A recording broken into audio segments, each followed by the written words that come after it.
What time is it? It's Tuesday night, 10 p.m., and this is the C3 Podcast. I guess you've heard of my reputation. I've had my share of fooling around. But everybody needs stimulation.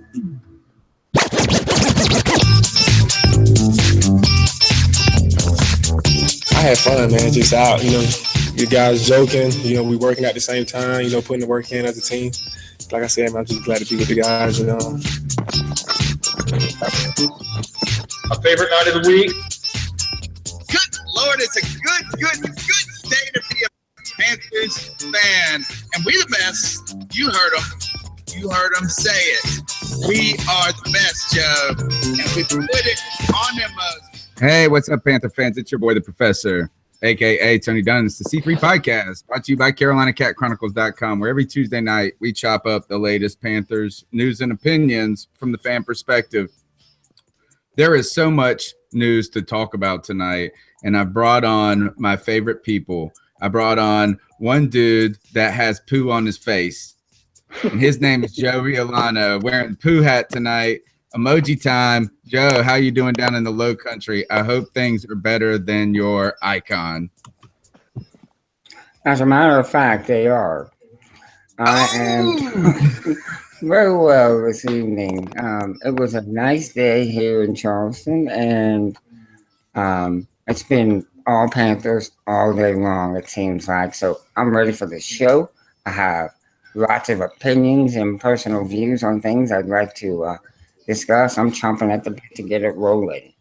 What do you got on your head? It's not a poo hat. Is that a stocking cap? No. What's the title of the show tonight? Oh, nice. You did it. You did it. Tonight's show is men in underwear doing manly things, and Joey's got underwear on his head. I thought it was a stocking cap. I am rocking the Gap boxers on the headpiece. You're right. Oh my gosh. Epic. Well done, Joey. Way to surprise even me, the host. And we've got Trip Morgan, the C3 writer, who has just been churning out everything over the last 2 weeks. Trip, man, great to have you back on the show. What's up? It's good to be here. A lot to talk about. We have tons of news to talk about tonight. Tonight's show is episode 17.5, Men in Underwear Doing Manly Things. And tonight's show was supposed to be about the combine and us reviewing all of that, which we will. We have so much to talk about on that, whether it be Leonard Fournette and his vertical jump versus his run-through wall ability, or Cam Robinson and how he performed at left tackle. But on top of that, there has been a flurry of activity for the Carolina Panthers just 2 days before free agency. So we'll bring you all the latest news and give you our perspective on these signings. Everybody, thanks for checking out the show. We really appreciate you listening. You can contact us using most effectively live would be on YouTube at the moment. Use the hashtag C3. We don't have Mel here who's monitoring Twitter, so I got to do it a little bit. So we'll be watching YouTube. I'll be on Twitter. You can follow us at @cat_chronicles. Be sure to go to the website and subscribe to the podcast. If you're listening now on YouTube, hit the subscribe button. We're trying to get to 500 followers before the draft, and we've got 470 subscribers. Also, if you listen later on iTunes or Stitcher, give us a subscribe and go ahead and share the podcast with a friend. We really appreciate it. And we'll talk about how you can donate to the show later on if you really like what you hear. But guys, I've got so much, and there's so much to talk about. I think we've got to bring back something, Joey. It is so busy and so furious. We've got to fire emoji. Austria. Good day, mate. Let's put another Locally, on the barbie. temperatures rising. Here's That's Charlie right. facing the fire, and there's George hiding in Big Daddy's pocket. Because I spit hot fire. Take a flamethrower to this place. What's hot on C3? Boy, it is hot. the news is hot, and tonight, I guess we have news. The greatest news would be Charles Johnson signing a 2-year extension for roughly $9 million. Again, another move. This is the most, I thought we were going to be talking about some other signings first tonight, but guys, Charles Johnson comes out.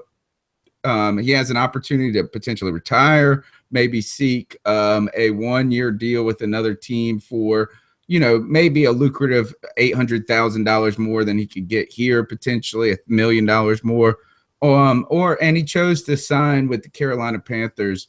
I think solidifying our defensive line and really giving us an identity going forward. Joey, were you excited to hear about this signing?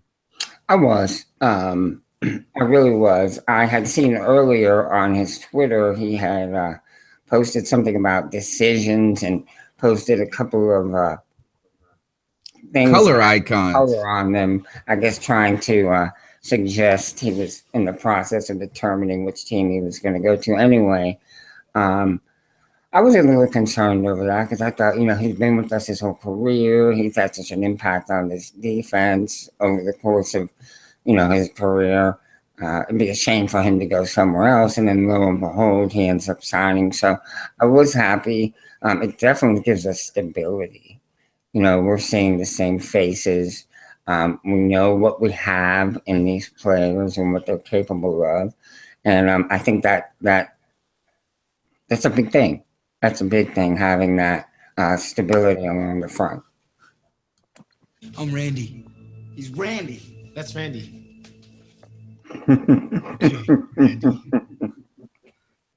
Trip, how do you feel about old Randy signing? I think it's solid, man. One thing about that deal is, I saw a couple people chimed in on it after it got released, saying we paid him too much at $9.5 million for 2 years. But if you actually look at the deal, it's essentially a 1-year contract with a big option for the second year, which could mean mainly incentives and based on performance. So you can't just look at that $9.5 million all the time or that big number and be like, look, this is what we're paying this guy at his age. He didn't do huge last year. Why are we paying him this much? You can't look at that. I mean, what's the worst case scenario? You pay him $4 million this year, and he walks next year. I find it hard to believe that after this year, there's guaranteed money for next year's contract in case something like that were to happen. Well, listen to this. This is, Charles Johnson had a message to Panther fans after the signing that he put out, and here's what it sounded like. Panthers, you already know, it's your boy Charles back. 2 years to get it done. We got 2 years to get it done, and I'm gonna give you my blood, sweat, and tears, and just know. He said, I just know I bleed black and blue. I cut it off a little bit early by accident. But here, he put out that tweet that Joey was talking about with the decisions. But like Joey said, there were these color icons. But I think, Joey, instead of indicating other teams, they were all Panther colors. If you look, it was a blue, it was a silver, and it was a black. And the question that I had, I tweeted him back, and it says, looks like it's Carolina Panthers for life. Become a legend and get us a ring. And then he puts out this. Now, I know he wasn't responding to me, but boy, do I want to believe that made him go, 2 years, I'm going to be a legend. And that's how I felt. I felt like maybe he was contemplating retirement. One thing that is very, very interesting about CJ that I have come to appreciate just really in the last year and a half, 2 years, is how fiercely loyal he is to his teams that he has played for. He is a diehard Georgia Bulldog fan, and and he's crazy when it comes to Carolina. Not crazy, but like he says the things we want to hear, like, I hope Atlanta loses big. I can't, he says these things. And tonight, this message only solidifies that. So while it's not an impressive, it's not JPP, right?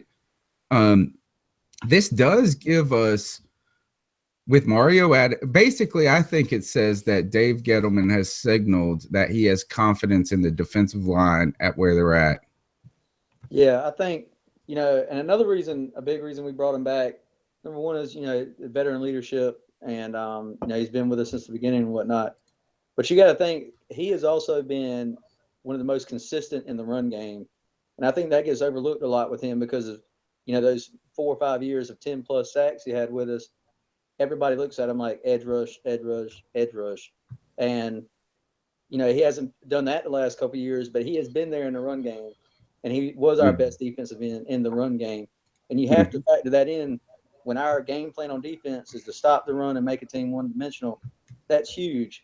And outside of him, you can guarantee just about we're going to get a defensive end in this draft. And his leadership. Yeah, second round probably, or first round maybe. Right. Yeah. Depending. Right. His veteran leadership is definitely going to be needed. We could draft 2. You just don't know. Yeah, I think it does tell us a lot. I think I'm with you, Trip, on this, is that he's a steady force. Now, what Kevin Ketchy says is the one thing steady about him is that his hamstrings don't exist anymore. He didn't say it like that, but he said his hamstrings are done. But there is some questions to that. So what I do think Charles Johnson does is he doesn't give you an explosiveness, but he is always just kind of a big body, push the pile back kind of guy. He never beat dudes with speed. He's beat them with kind of strength and patience. And what I think that Dave Gettleman is signaling here is that he has confidence in KK, that he's going to play on the franchise and we're going to be okay there. You got Starr, you got Vernon Butler. You're going to have a fierce interior rush. You're going to have Mario Addison and hopefully Coney Ely. And then you can even supplement that, like you're saying, in the draft.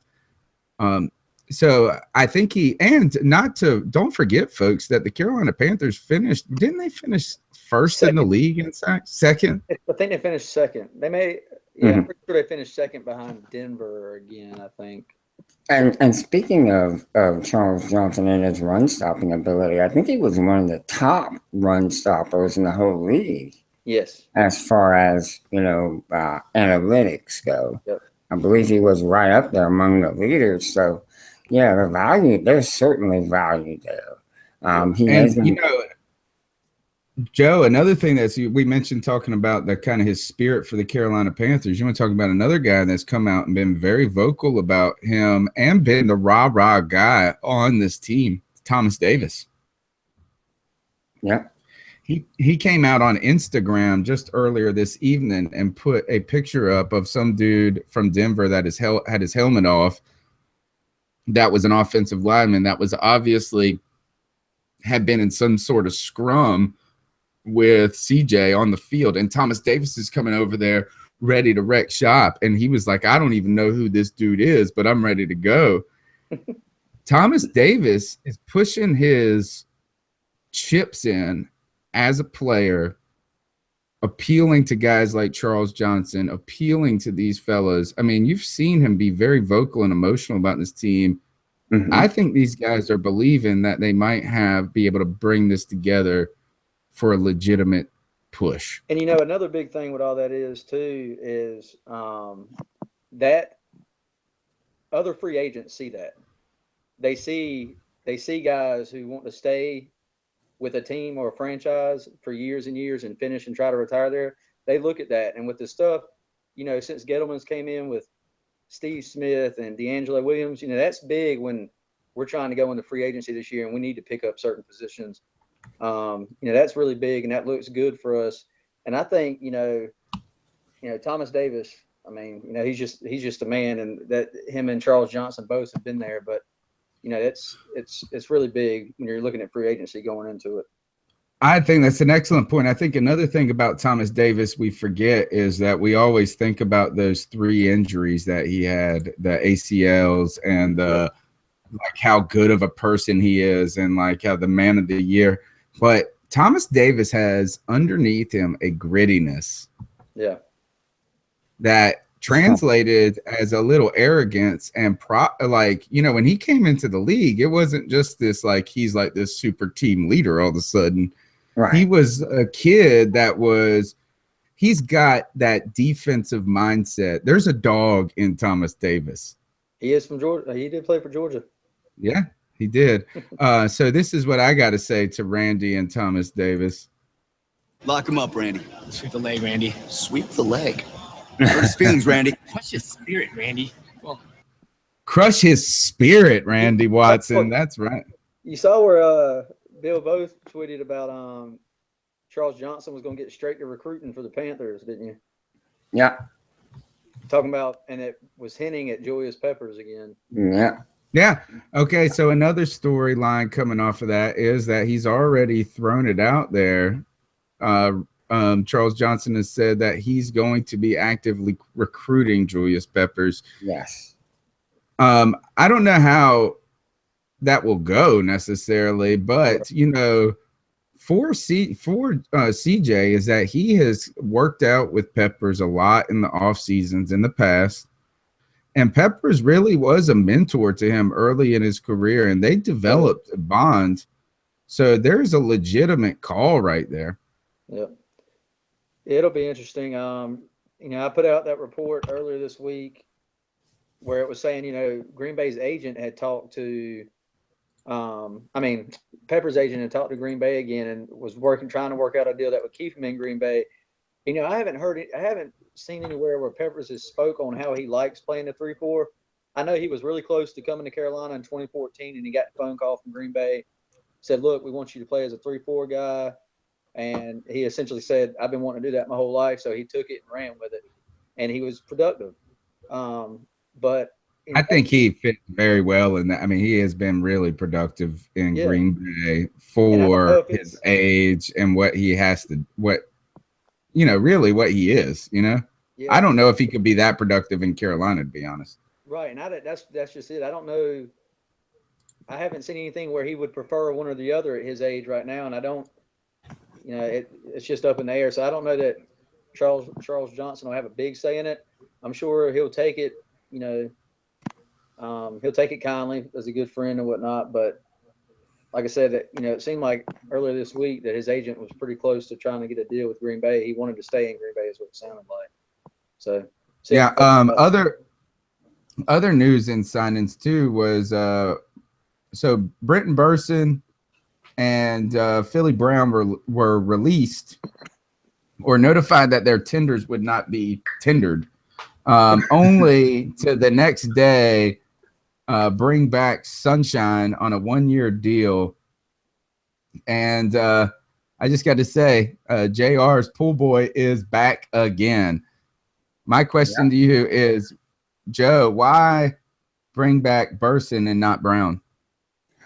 Well, to be really honest, I think Burson doesn't have the the possibility of striking a deal elsewhere. I don't think anybody would have picked him up. Nobody would. I really don't believe that. Then why do we pick him up? Because he's from here. He's a local kid. He grew up. He was a neighbor of Jerry Richardson. They grew up right beside each other. Or I should say, he grew up right beside Mr. Richardson. So I hate to say it, but I think it's he's a decent player. Local boy, friend of Mr. Richardson, and I think that's probably why he's playing for the minimum, I'm sure. But Brown has a chance to go make it somewhere else. But let me tell you, I think Brown was hurt by this, man.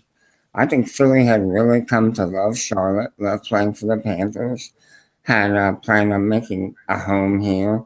I really believe he was giving it his all.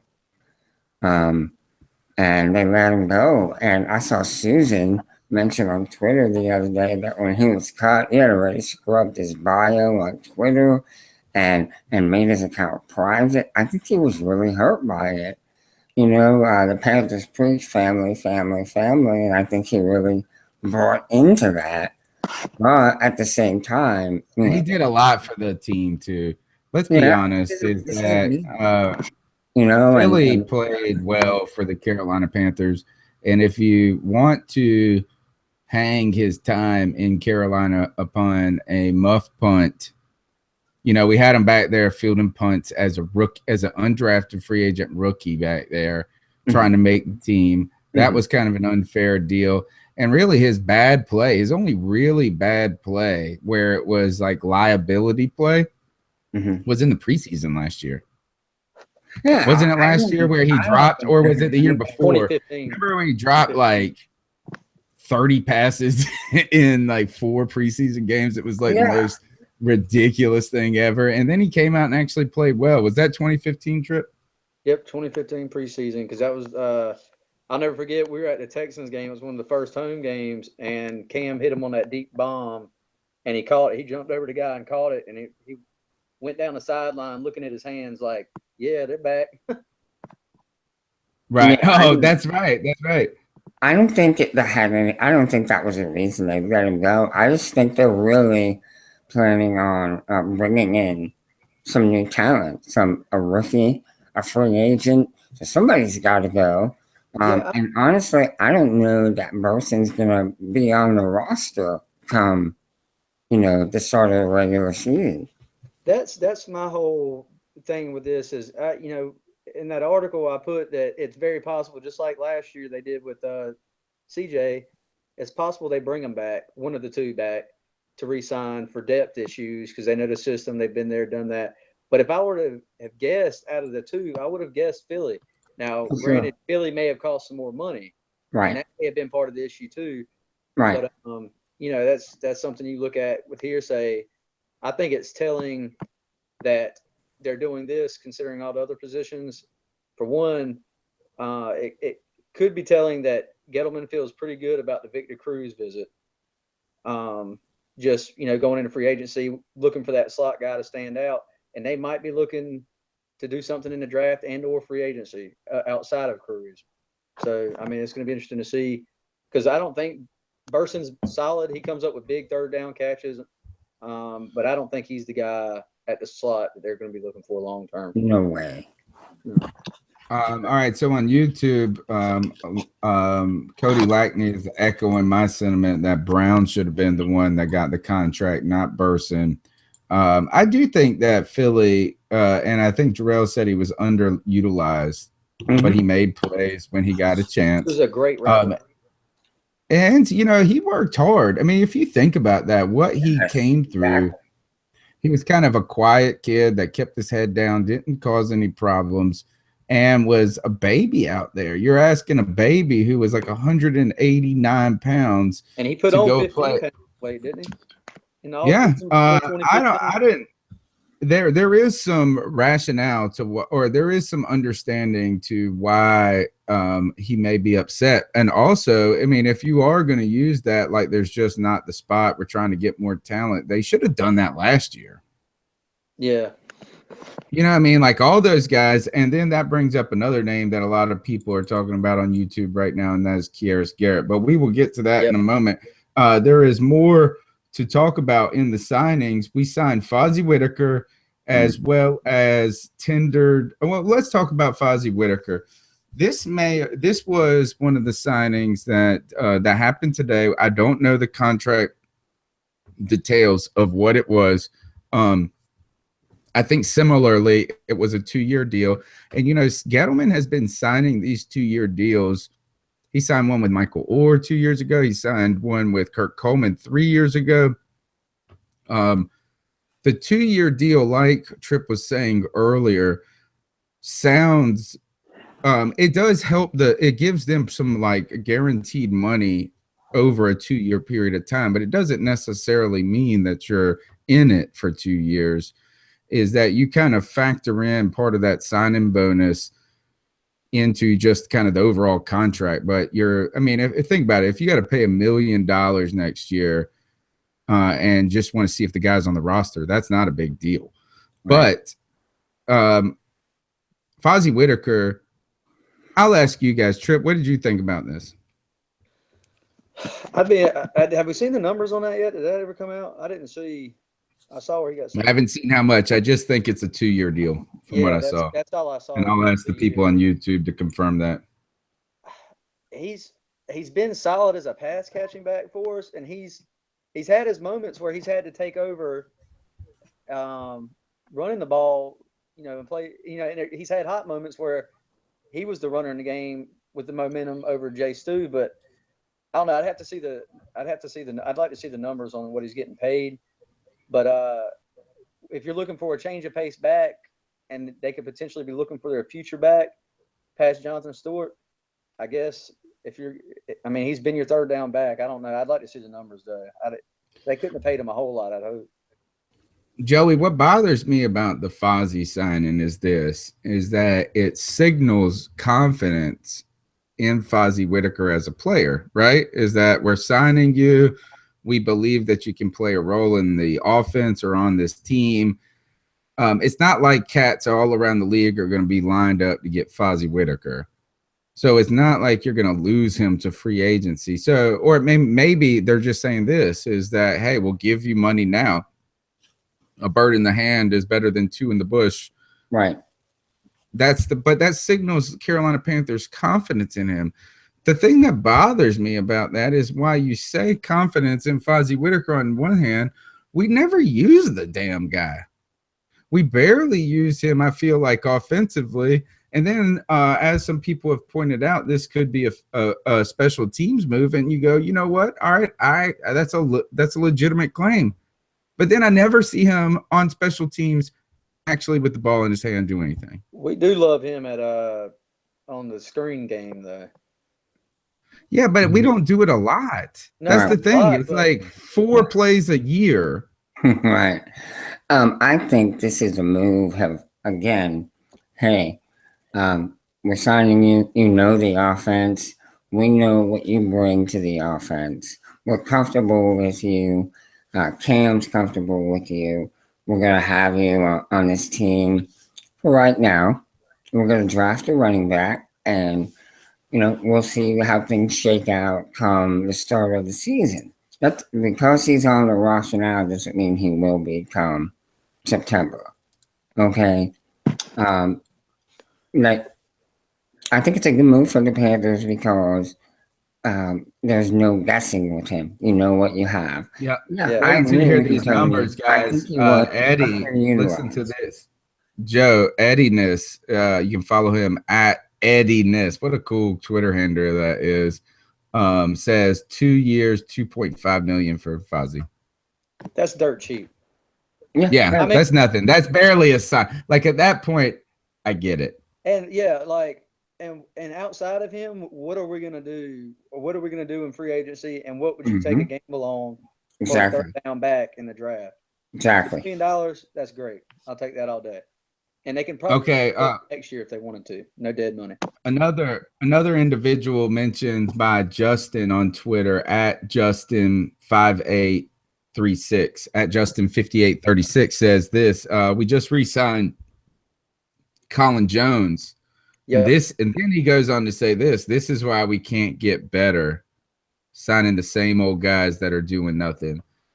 Colin Jones, I don't know the numbers on it, but I'm really guessing that's actually, I felt like it was a little more than I expected, but that's a special team signing. Huge special team. Yeah. That's all that is. And this is the debate I was having with myself when I saw these signings was, hey, look, we are bringing in the same guys. Are we getting any better?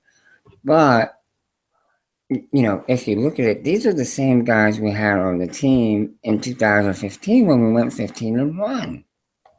So it's not like they're lacking talent. They have talent. It's just we want these big moves to be made, and we want everybody to come in that's being cut or released from other teams, and we have this dream team. Well, remember the Philadelphia Eagles assembled the dream team? Oh yeah. How did that work out for them? And that was my guy that I thought was going to be awesome. Awesome Wagley. Say it, Joey. Awesome Wa. Yeah. I thought he was going to be the man. And then they shifted him from a man scheme to a zone scheme. And that dude just stunk. I mean, he had to retire. It was so bad. And another thing about all this is you're hitting on people, kind of freaking out about these signings. We haven't hit free agency yet. We can't sign anybody else but our own. If we let these guys go and test the market, they might not be back, and there's bigger holes we're going to have to fill in. There's more holes that have to be filled. We know what we have with these guys. Colin Jones, Big special teams guy. Fozzie Whitaker, dirt cheap. Great. I mean, I'm fine with that. $2 million When for it 2 years. Yeah, when it comes to Fozzie Whitaker, I mean, not Fozzie Whitaker, Colin Jones, for me, two things I think about is everybody tells me he's one of the fastest guys on the team. Yep. And he said it. He's come out almost a little braggadocious about his speed. But every time I see my man, he's always chasing somebody. So I don't know how fast you are, but you're always behind the person you're trying to track down. I'm just going to let that one throw out. But what he does is this signing is not for him to play the nickel. It's not for him to play the safety. Right. It better not be. We've learned that lesson. Yeah. We've learned that lesson, and that is this kid will go down full speed down the field and tackle somebody. But that's all we need you to do. And that's it. He is the Teddy Williams of 3 years ago, which I'm interested in seeing where his name's at. The next name that came across the wire today was Andrew Norwell. The Carolina Panthers tendered him, which gives a second-round tender. What I saw reported was this: by tendering a contract to Norwell, I think this is from the Charlotte Observer, Carolina has the right of first refusal on any contract offers made by other teams to Norwell by April 21st. The Panthers would receive a second-round pick if they chose not to match the offer. Important, very important, and signing for the Carolina Panthers. I almost would say this is that you're being trouble. You know, I was thinking when you have these pick or these concession moments where you could either match or the team has to give a second-round pick. At first, I think it's always in the favor of the team that has the player, but the more I think about it, Andrew Norwell is a legitimate guard. Yeah, he's a legitimate Pro Bowler, all pro type. Could easily be worth a second-round pick. And the money that, I mean, if you see, there's so much uncertainty with the draft. Like the draft is like with all the hype that goes into it, it's complete speculation. Dude can get injured, dude can be dumb, dude can suck. It's just so much uncertainty. Andrew Norwell, dude's been to the Pro Bowl. Yeah, I mean, can you imagine if something happened and somebody were to give up that second-round pick? Oh, that would. I feel like we might match any offer there. I think that would be a smart move by the Panthers is to match. Yeah, we would. Yeah, no doubt. Yeah. I also saw we signed the Larson guy for center, which trying to add some depth there. Last thing, two more things. Good Lord. We've been talking for 35 minutes, and we've just been talking about the signings from like today. 5 hours. It's crazy. I mean, and most of those happened from I had to work late tonight, and my phone died around like 4:30. And a lot of these where I turned my phone back on, and it's just like crazy town going discussion among Panther Nation, which was very exciting, by the way, when my phone got charged. The other one was tampering. The Panther players are tampering. They're contracting agents. Look at this. What is this dude making fun of me? They're contacting agents. They're contacting players, and we have verification that Panther players have. What's up, Mindy? Have contacted Russell Okung. Joe, all those people that told me that this guy was a bust, he was terrible, I'm pretty sure it's Cam Newton reaching out to him. He may very well be one of those voices calling out for some help. No doubt he needs it. I think a tired two-time released Russell Okung is probably still better than Remmers. So there's something to be said for that. And, these Panther players know, man, they've played against this guy, and they've seen him play. So they know what he brings to the table. And if they're out there petitioning him to come to Carolina, then he must be okay. You know what I mean? Do you know why I said that we have confirmation that they've contacted his agent? Because he is his agent. He is his agent. I thought I was the cleverest guy ever when I tweeted that and wrote that. Trip, Well- there's a history of Cam Newton reaching out to tackles who people think are hurt and busted. And he did it with Michael Orr. Mm-hmm. Do you think am I just being overly suggestive with the Cam Newton part, Trip?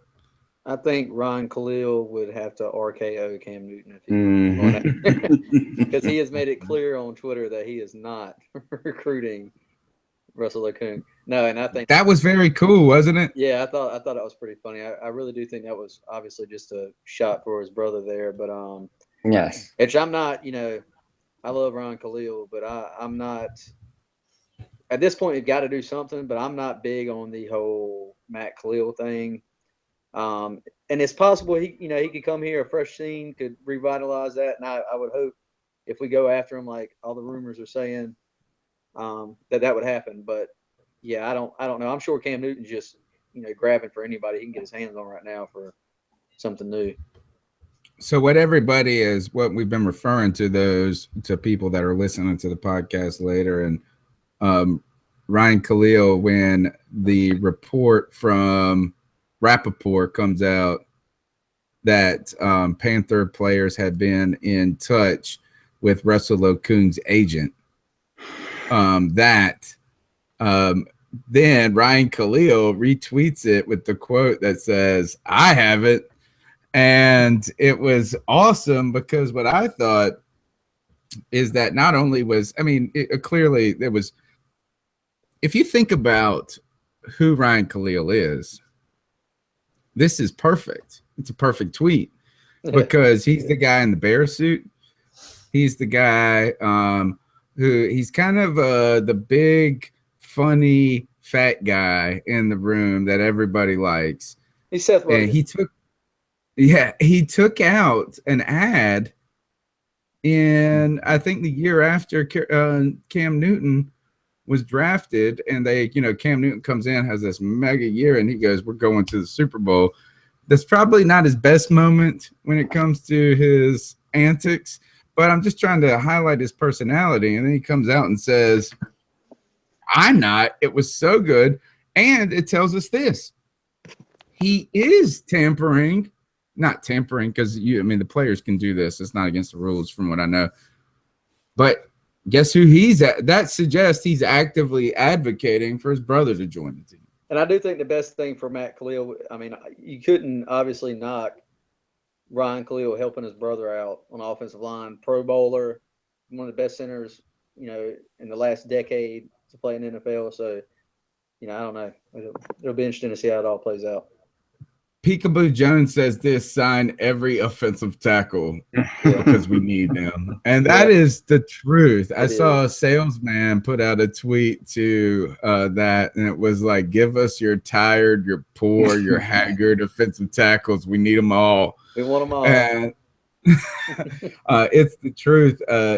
And yeah, is that we better add, I think we add either one of those two plus a guy like somebody that is maybe like a like a kid that's undrafted that people think that is, they're going to need some bodies. I guess that's what I'm saying, is that not only do they need to add some real possibilities because Michael Orr is still in the protocol, like they have to have real options. Yes. And Dave Gettleman, I think, is aware of that, but they need back behind those real options.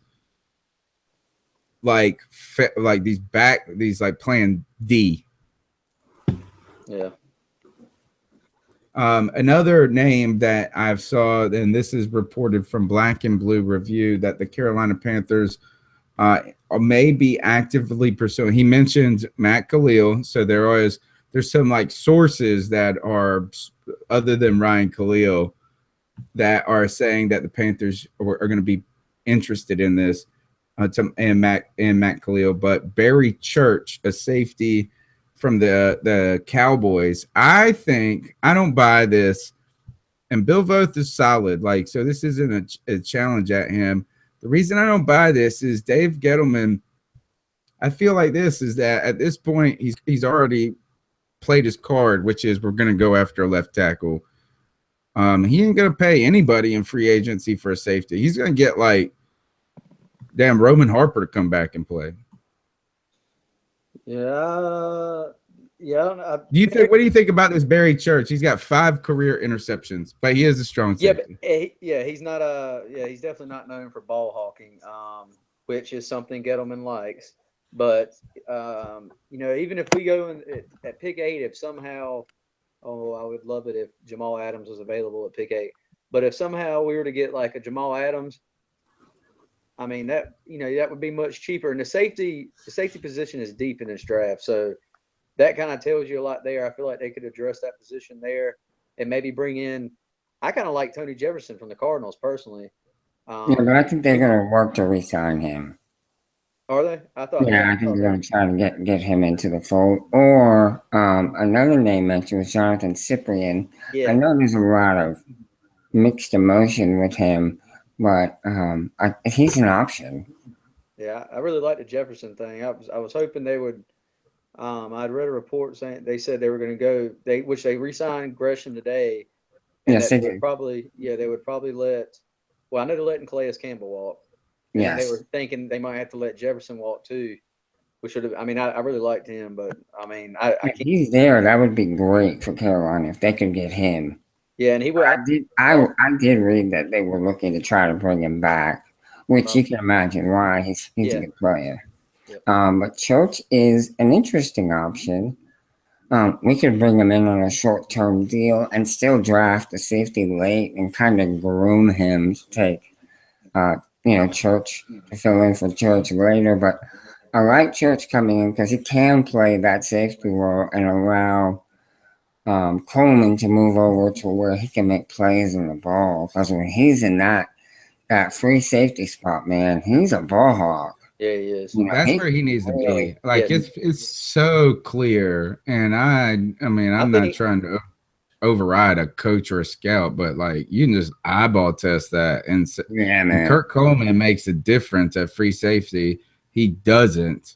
I think it's clear. You never see him make a good play when he's on strong safety. Yeah, I think it's clear to Gettleman and especially Rivera as well. I think they both, and I could guess Steve Wilkes badly wants him back at free safety coming in as defensive coordinator as a former secondary coach. I definitely believe that. And we should, I hope we see it anyway. Lynn on YouTube, you can follow her on Twitter at Legacy Lines. Lynn, she says that she believes there's real interest in Church and he's a solid player that can flourish in Carolina. Now, good point in one way. Right. Or actually her points are great in all ways, but like the idea of a guy who's got experience in the league that has shown some aptitude in play, not a burner, like not a big name, but a guy that Gettleman can identify and bring in that can play, that and actually can maybe flourish in our system. The thing for me, and I have not, and so I'm going to trust Lynn on this. I'm going to trust you guys, like Joey said with Church. But all I remember is like, I know Dallas had a good year last year, but their secondary has been just straight trash for like a decade before that.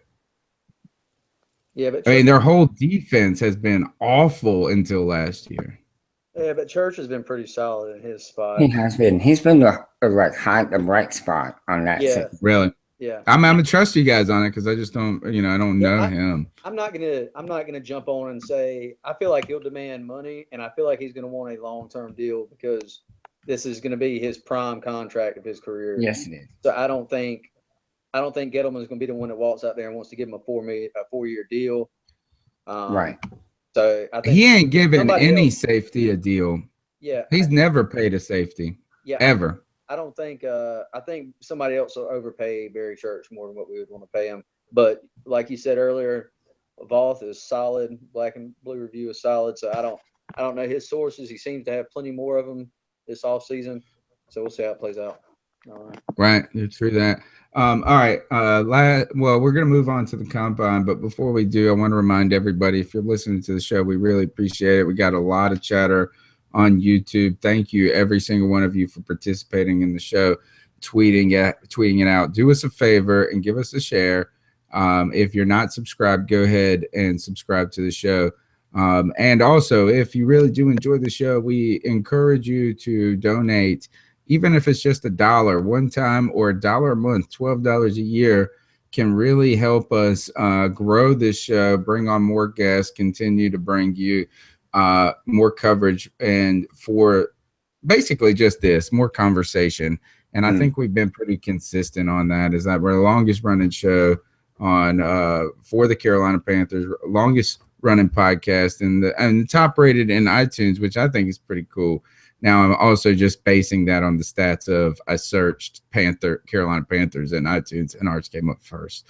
So you can find the details to donating to the show in the YouTube description, or you can go to the website, carolinacatchronicles.com, and check the podcast tab, or even just read the articles. And here, if you don't want to donate, YouTube doesn't want me to say this, but if you click those things that people say you're not supposed, that they don't want to click, what are they called, Joey, when you go to a website and you try not to look at them? Because like a business, it might be something from a, yes. If you click that while you're on our show, it actually, while you're on our website, that actually is like donating a quarter. So think about that. Like every website you go to, this is my mantra. I go to websites that I like a lot, and when I'm there, I click an ad. It does them a solid. So think about that. Just throwing it out there. Let's talk about the combine, guys. The number one spot. This is why Tripp's on here tonight, because I know he was not excited necessarily about men in underwear, but he seemed interested in the combine, because right away you were talking about the running backs being the first day. First of all, it's the first day of the combine, right? Right. And there's some big names, and the Panthers are at 8, and big names last year made a difference at running back. So who were the big names, Tripp, coming into the combine at running back? Well, the two biggest ones for the Panthers were Leonard Fournette and Dalvin Cook, without a doubt. Was it disappointing to see a 28.5-inch vertical from Leonard Fournette? Sure, it was. But I know vertical it helps test explosiveness more than anything. I'm not naive to that fact. But if we're drafting Fournette, it's not to be, we've seen his explosion. His film's lit up with it. I'm not concerned about that. You can talk to me about last year's production. He still averaged right at 5.3 yards a carry, which is, I think, the same as the year before where he went off. He was steadily facing 8 men in the box. He had no quarterback, no passing game. So I'm not one of those who thinks he's going to be a bust, but I'm not sure he'll be there at 8. The more this thing goes on, Dalvin Cook, I don't know. His tape's good. He didn't impress a whole lot. He did about what you expected at the combine, which isn't bad, but it doesn't shoot him up the boards. And I think if the Panthers take him at 8, they're reaching for him. That's just me personally. I know some others feel like that. And then there's some who followed him his whole career who swear he's going to be the next great back coming out, which I just don't see. But, I haven't watched them probably as much as they have either. So it's going to be telling. Joey, I was at work, and I didn't even have the combine on. Sometimes you can put the stuff on the other monitor or something like that, have it in the background, but I didn't even have it on. I didn't watch very much of this combine, to be honest, and I did follow it through people like Tripp, like various people on Twitter, and then when they started working out the backs, all of a sudden there's this flurry of tweets that Leonard Fournette, this generational talent, jumps this 28.5-inch vertical. And the fallout, all of a sudden the people who are on I don't think Fournette is a good pick, the guy at 8. Yeah, or Dalvin Cook, or even just the people that say it's not Fournette, but are probably not even really given who it is. Then they're probably saying somebody like Myles Garrett or I don't know who they're. Actually, I think those people generally are saying Jamal Adams, in which all of those are going to be tough to get at 8. But anyway, they latch on to this moment, saying, "Look at this generational talent, my ass." The guy can't even jump. And like he can't jump at all. He looks like you guys. What did Clip say on Pirate Radio? We were. I was at Pirate Radio watching. You weren't there. Trip is that. Who's the guy? Who was Woody Harrelson in White Man Can't Jump? He knew his name right off the bat. Billy, was it Billy something? Yeah, so he was like, oh, so he's like a Billy. Yeah. And he couldn't jump. He weighed 240 pounds. Like they latch onto this like crazy. And all of a sudden I tweeted this, and I'm fine with you not being a Fournette guy or whatever. And I don't even know if I am yet. I haven't decided. But I was like, you know what? He's a second round pick, obviously. Because he can't vertical, you know what? Maybe we could get him at 30, whatever, 38 or whatever, 40, wherever we pick. And then so I go to Pirate Radio. I'm doing my bit with Clip Brock. You can find it at the sports bar. I'm there every Friday, 12:50 Pirate Radio. You can listen online, go check them out. And we're watching, and then he runs the 40. And he's 240 pounds. He comes in heavy. Everybody's like, he's fat and he can't jump. He's fat and he can't jump. And then he runs a 4.5 140. And then the guys ahead of him that everybody thinks are going to be the Blazers, McCaffrey is 4.48 and Dalvin Cook is 4.49. So this big giant tank, as Lynn described him. 30 pounds difference. Right. Yeah. Amazing. And then all of a sudden, all the people that said this dude is the Billy and he can't jump are silent. And then all of Twitter is like, he's a giant speedster. Yeah.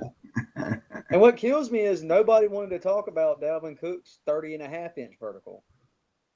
Yeah, that's More not than the average. You know, I was disappointed with Dalvin Cook. Speaking of him, is who he comes out and says he's the best. He believes himself, and he wasn't trying to be an arrogant jerk, but he said, I believe I'm the best running back in the class and draft and all this. I don't watch college football. I don't scout enough or whatever, YouTube scout enough to know what these guys are. I just thought Leonard Fournette was the power dude, and Dalvin Cook was the guy that was going to be a little bit more versatile. That could be both a guy that you want to be a run between the tackles guy, but really can be the jitterbug outside guy. And when I looked at the numbers, I didn't find him just crazy athletic. No. And that's, I mean, I think, you know, he got a overall, you know, was, like I said, he did what people expected him to do. I think his 40 time was actually a little bit slower than most expected. I think a lot of people's 40 times and the running back was slower than many expected. They were some slow bees, weren't they? I was expecting McCaffrey to be about a tenth. Well, maybe not a whole tenth quicker, but I was expecting him to be a little bit faster than that. And it's like Mayock said, some of these guys are more quick than they are fast, which is a difference. But yeah, Fournette was out there moving. Joey, how do you feel about a guy that now Peekaboo Jones did raise this? Is that like that does indicate you may have some trouble like jumping over a pile, which is the only short yardage. While they tested his ability to jump over the pile, I missed the drill, and maybe you guys saw it where he gets to run through a brick wall. Because I think he would have aced that one. He's just because he doesn't have vertical leap does not mean he can't do well in the NFL. It does bring into question his explosiveness. It really does. But you look at the tape and you can tell that he's a player. And, you know, all the underwear Olympics are fun to watch, and they do provide some type of measure of athleticism. It's not the end-all, be-all. He's a football player. He puts on the pad, and he's coming 100 miles an hour. Mm-hmm. So That's really what it boils down to. I'm really more disappointed in Cook. I was expecting a much better performance from Yeah, him. I thought his was just going to explode at the combine. We were just raving about him today. He had a really poor combine. I think he's got a lot of work to do in his pro day to kind of raise his stock back up. Because as far as I'm concerned, I want nothing to do with him. I was incredibly disappointed. And here's the other thing with Cook too. I don't think the Panthers are going to touch him because of his off-field issues. Yeah, especially at 8. That's an excellent point. Especially at 8. And then with the combine not putting up just like these bedazzling numbers. Yeah. Then you've got this. You've got a guy. I mean, he's the Panthers. If they pick Dalvin Cook at 8, that would be the most craziest thing ever. Mm-hmm. Yeah, there's going to be too much. There's going to be too many other sure talent players that we need at that don't have the baggage and Right. don't have the uncertainty beside them. I mean, they just might as well draft Solomon Thomas there. Yeah, If Fournette, Adams, or Malik Hooker aren't available as defensive end, I don't think there's a shadow of a doubt, and that's very possibly what it'll come down to. All right.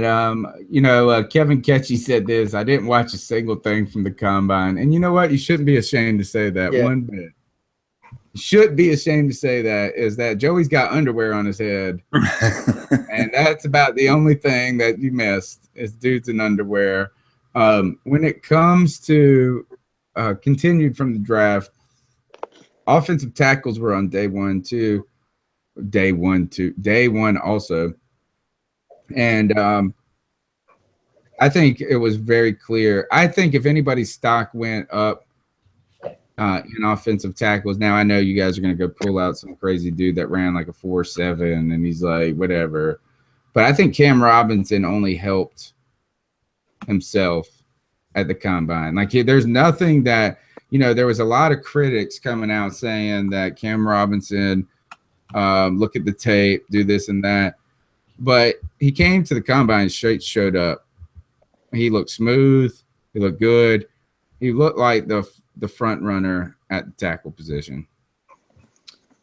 Yeah, I don't if the Panthers are going to take an OT at 8, it's Cam Robinson. I don't know who else they would take. I still am on the train that I don't think there's an OT worthy of the 8 overall pick, even as desperate as we are.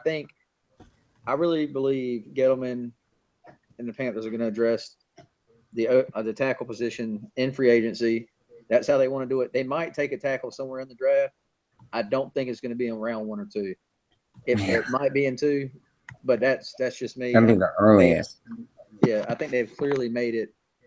They've made it clear that they want to do it in free agency. I think it's plain as day. I wouldn't be upset if they took Cam Robinson after seeing this combine and all that. I mean, I know that it wouldn't be like people could say he's a 17th round pick, but we don't got not a 17th round, a 17th overall pick, but we don't got a 17th overall. We got an 8th.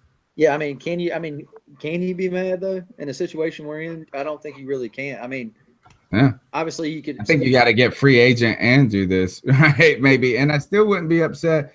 Joey, another guy coming out of the combine was on the offensive side. We've talked about running backs. We talked about offensive linemen. I was going to talk about your boy, something Ross, that you love. Joey was getting fired up talking one day about how it's legit and this and that and this and that. But I want to talk about this. This is how I think about that.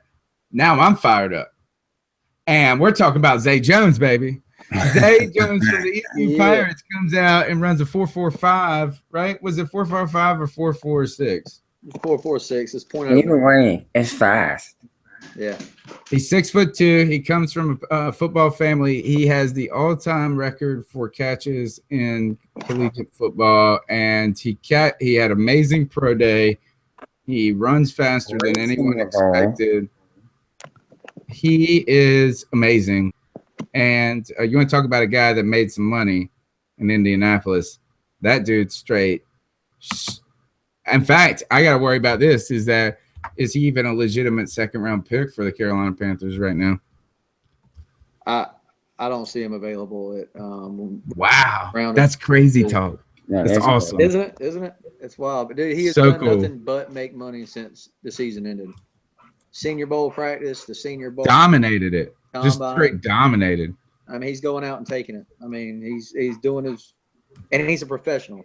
He doesn't have that baggage. He was a straight scholar athlete.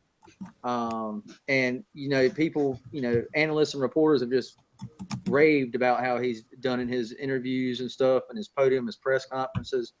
He remembers reporters' names, and they talk like that's a big deal. When it comes to talking with teams and coaches, I mean, he is the definition of professional, and somebody's going to be really lucky to have him. I mean, I think that's going to be clear. He can stay healthy, obviously, which he has. So, Joey, every time you start typing, I start worrying about my audio. Sorry. I'm just going to be honest. Zay, though, think about this: is that we get a coach, Mo Williams, comes in, new coach for the ECU Pirates this year into Zay Jones' senior year. Zay Jones is already kind of the guy in that's the constant in that wide receiver group. But Mo Williams, a former wide receiver in the NFL, I believe, and that's kind of a wide receiver coach maybe for the Steelers, I think, if I'm right on that. And he encouraged, and their whole offense encouraged Zay Jones to move. Not encouraged like Zay Jones wouldn't do it, but they said, look, is that we're going to use you more on the outside, and you're going to have to learn this position going into the NFL, which is fantastic. He showed he can do it. He showed he's got the speed to be an outside receiver. He may be a hair smaller than you want, but hey, if a guy can go and attack the ball and do that, don't be scared to get a 6'2" guy. What I think is fantastic about Zay Jones is he played a ton of time in the slot at ECU. That was primarily where he grew up at, and he's got some familiarity with that position. And imagine you add the slot is an underrated position. Just because you're an outside wide receiver, they're kind of rare that you get the big dogs that are awesome at that position. But getting a guy that can play both, that's kind of like Odell Beckham. Odell Beckham has got that versatility. And I don't know if Zay Jones could be that, but that's kind of cool that you get a slot guy, an outside guy, and a dude that doesn't drop the football. Yeah. Yeah, I think he did so well for himself. I think that he has moved up out of the possibility of becoming a Panther. It all started with his Senior Bowl week, practice week. Everybody talked about how great he had been in practice, and then he blew it up in the game. You know what I mean? It's one thing to have that great week of practice, but then to do it under the lights, on the big stage, and then turn around and have that type of performance at the combine. Yeah, we won't have a shot at him. Yep. All right, Joey, let's talk about your boy, what's his name? Is it John or John? It's John. John, yeah. John, because I'm thinking of Josh Jones, who's the NC State safety that I'm thinking that may be an option for the Carolina Panthers. But Josh Jones, it's like 7 degrees, or what is it? Is it 7 degrees of separation? 6. 6 degrees of separation, because speaking of ECU, you're talking about potentially probably the most successful ECU Pirate in the NFL, Chris Johnson. His record was broken for the 40-yard dash by this guy. His name again is John Ross. Joey, tell us a little bit about this fellow. John Ross played at Washington. Highly athletic guy. Just speed, obviously. Great hands, runs pretty good routes. Just a talented receiver, sort of Deshaun Jackson-esque, but I think maybe a little more physical of a player than Jackson. Had 17 touchdowns his senior year. I think it was like on 80 receptions, like 1,300. What did he run at the combine? 4.2? 4.22? Yeah. Like, to put that in perspective, that's like running faster than a damn cheetah. That's fast. That's he beat Chris Johnson's mark by over a half second, I think. I think he ran a 4.28. Is that right? 4. Yeah. 4.24? There's a .02 still. 4.22 is blazing. That's Yeah. insanity. That's The fact though is the in CJ's defense, Chris Johnson's defense is that Mo's a running back. Right. yeah. Yeah, that's a great point. So the other thing, did you know that Adidas offered this year anybody who broke The record, Chris Johnson's record their own private island? but the Who would caveat. And wear Adidas? yeah, I didn't see that in all the advertising. Like, Yeah. read the fine print, folks. I did hear about this deal. Now so now here's the bad thing about this: Adidas gets to keep plugging this deal every year now, because now they got a dude that ran the fastest 40 time ever in the history of ever, and nobody's going to break that mug for ever.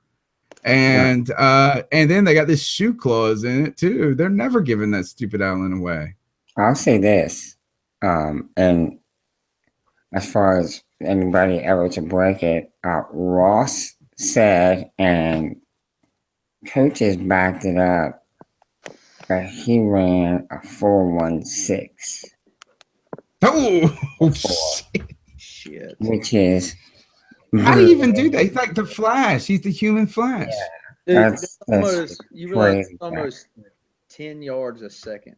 Yeah, that is crazy. Insane. fast. Like, before you even push the button, the man is already 5 No. yards down the field. Right, that's the kind of speed that it takes to be able to hit the light switch and be in bed before the lights go out. That's what, you know what? That's the speed of a married man right there. When your old lady says, come to bed, it'd be like this: light switch off, in bed. Yeah, he's definitely a skilled player, but you know, he is slight of build, 188 pounds, has some bad knee injuries. I think he's torn both ACLs, and has torn. Well, no wonder he actually ran out of his own ACLs. He ran out of his own feet. He was so fast. Lynn says this is that Nike should give him something, and then right away you hear somebody said Nike. Cody Lackney says Nike gave him a contract, and then Cody goes on to say this, that I'm sure it wasn't an Islander, but Cody Lackney said not only, and Joe will love this, not only is he just fast, he's a legitimately good wide receiver. Yes, he is. Yes. He said, they asked him about that. They asked him, you know, if you'd have worn Adidas, you could have had your island. Why didn't you wear Adidas? He said, well, I like Nike and I can't swim. Because he can run on I need water. you to give me like an airport, because I'm just gonna Right, exactly. So he, you know, there's a huge injury question. He's got to pass the medical, and he's having surgery on his shoulder, I think in like 2 weeks or something like that. So there's a lot of medical issues with him, and I think that's definitely working against him. He was scheduled to meet with the Panthers and do a private workout, but that was canceled. Now, I sent a question over to Bill Voth at BBR, Black and Blue Review, which is a great site, folks. So if you want some good Panther information, you should definitely follow them. He said that it's not a big deal. He doesn't think there's anything to be made to make of it of any significance, that they can reschedule it, you know, for some time after the surgery. Yeah, So, I think that means that he's this. I think this is that he is already said that he's just going to catch balls on his pro day. Like, for him, he just went and ran the 40. Once you do that, if that's your first time, I say you walk away. Oh, yeah. Completely. Oh, yeah. He didn't do anything else at the combine. And I think canceling the meeting just says this, is your stock, it can only go down. Right. Only concerns about your health can emerge right now. So you might as well just go dark. And say this is that, and this is what one report said, guys, that Ross is considered among the top 3 receivers in the draft. Yes. And He I had can nothing to tell you hurt his that stock in Indy. he canceled the workout, but that doesn't mean he can't meet with the team still. Right.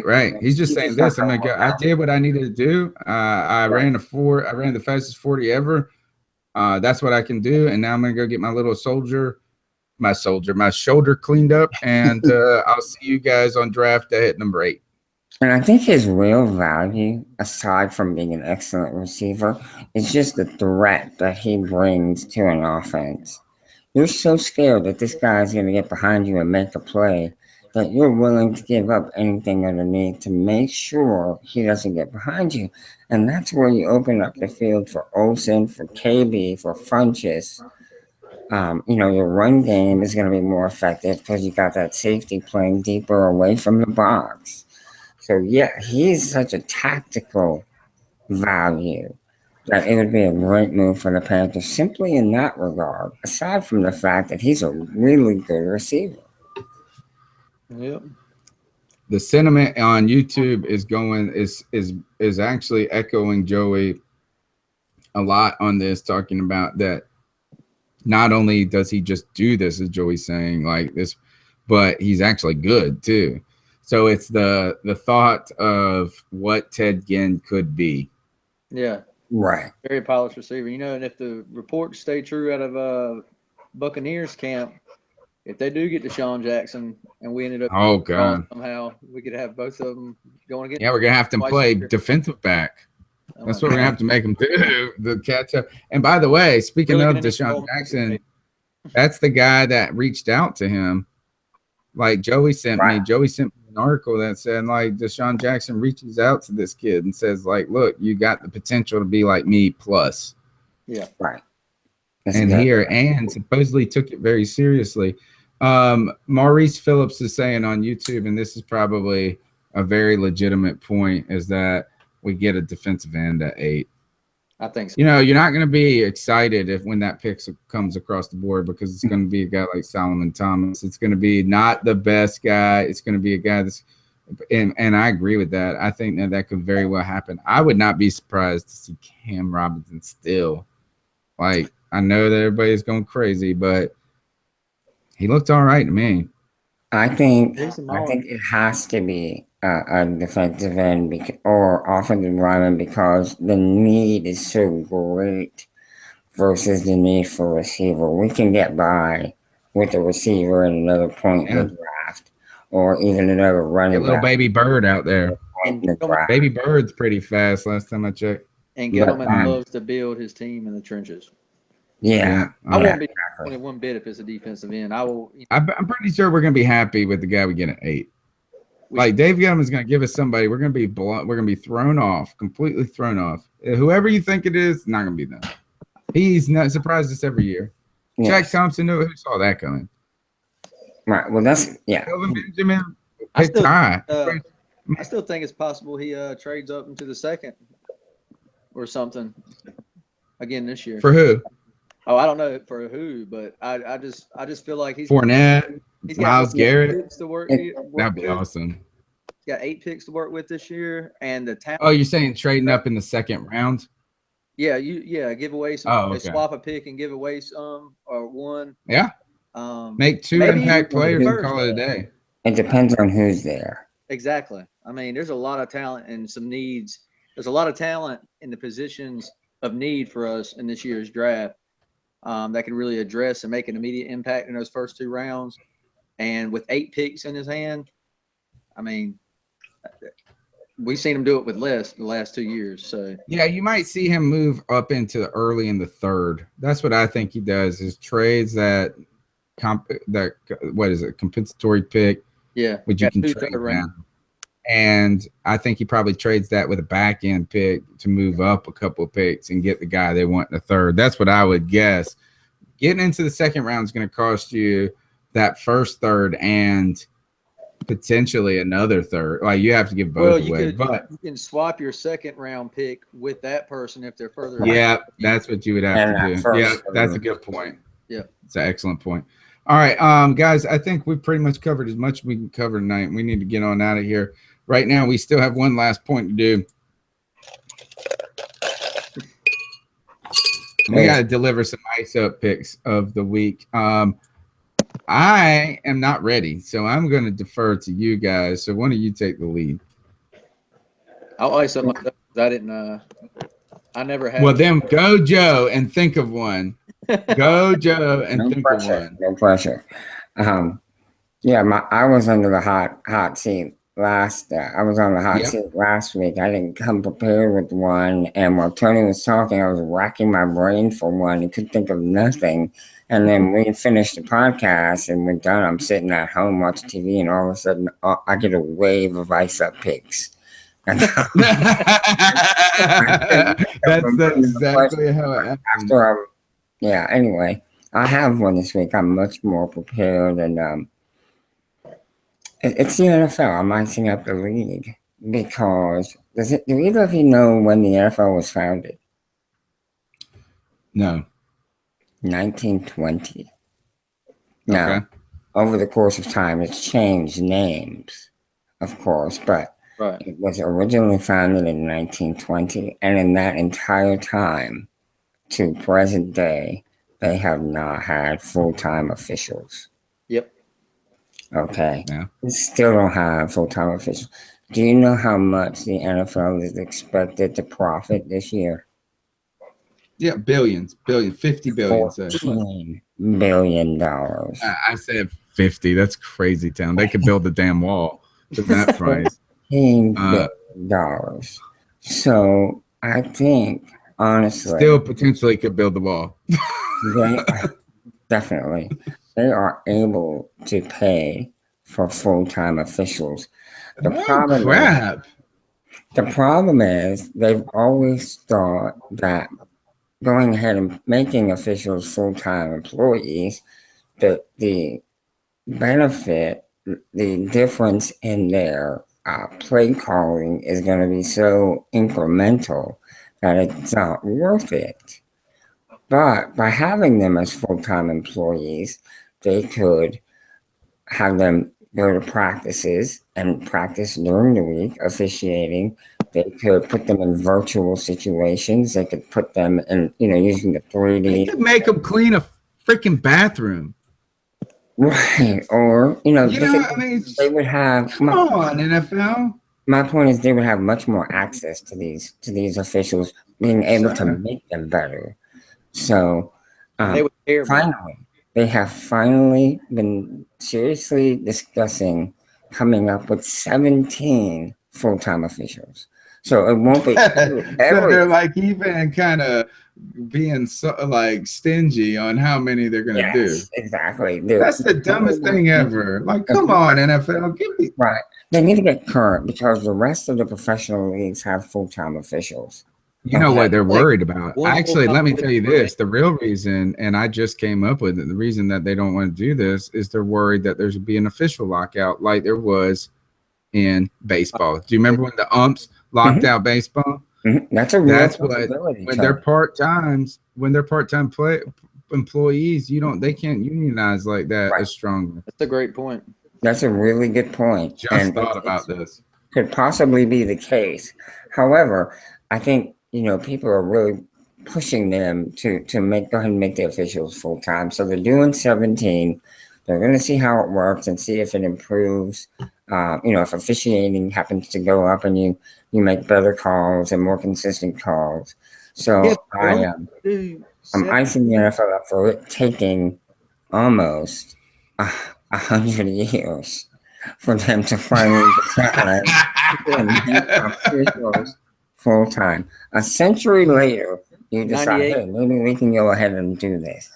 So I take this for the wall. That's epic. All right, I'm ready to go. If you're not, Trip. Yeah, go ahead. I don't know. All right, my ice up pick goes to Arian Foster. And Arian Foster, who on Twitter comes out, and I didn't look at it as closely as I want, but now I'm icing this up, and here it goes. Oh yeah. Great. I Google it up, and here's the headline. Arian Foster has some valid points about fighting wolves. That's according to Emma on Deadspin. Anyway, Arian Foster said wildlife scares the crap out of him, but he thinks he can beat a wolf one-on-one. And he said, then he goes on to say, I've studied the wolf. He can't read. I know his weaknesses. You know what? I'm not icing him up. I'm giving him praise. This is excellent. If he bites me, his main weapon is immobilized. Then he becomes vulnerable. Now, that's not a good idea. This is why these thumbs are so important. Thumbs mean I can grab him. He can't grab me. All he has is his mouth. Grab his neck. He can't bite. He also does this is the epic closure of Arian Foster. He goes on to say also he hasn't been to 4 Pro Bowls, overcome those injuries, and doesn't have thumbs. Advantage me, fucker. It's what he wrote. He keeps going. It's 3 hours. It's awesome. And to you, sir, I say ice up, but not really, because that was epic. Ice down. Ice down. Icy hot. That was icy hot. Idiot. Oh, Joey doesn't like it. Joey thinks it was a Twitter fight he was in with some. That's the stupidest thing I ever heard.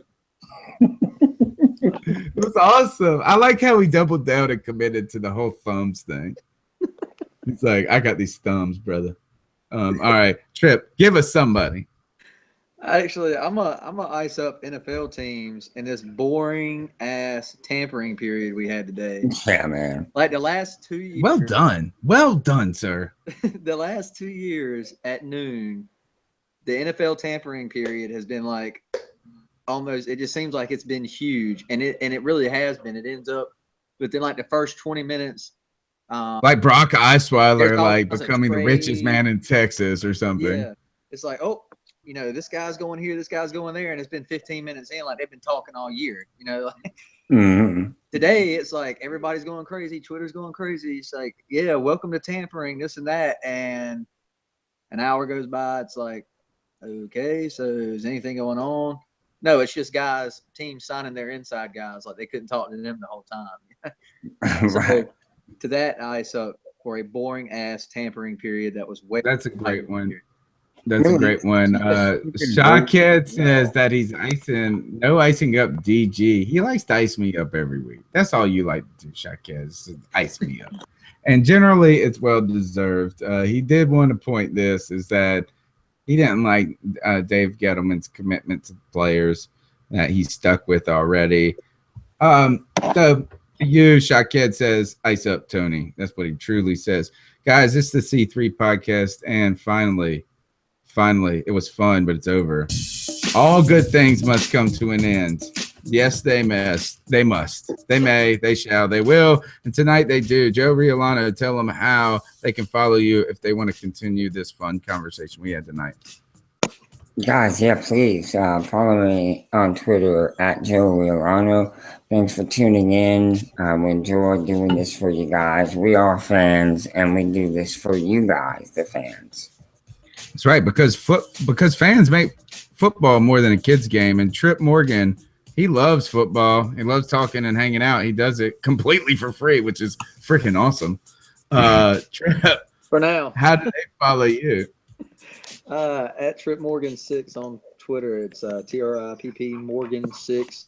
And of course on CarolinaCatChronicles.com, you can find all of our articles and stuff, podcasts and stuff up there.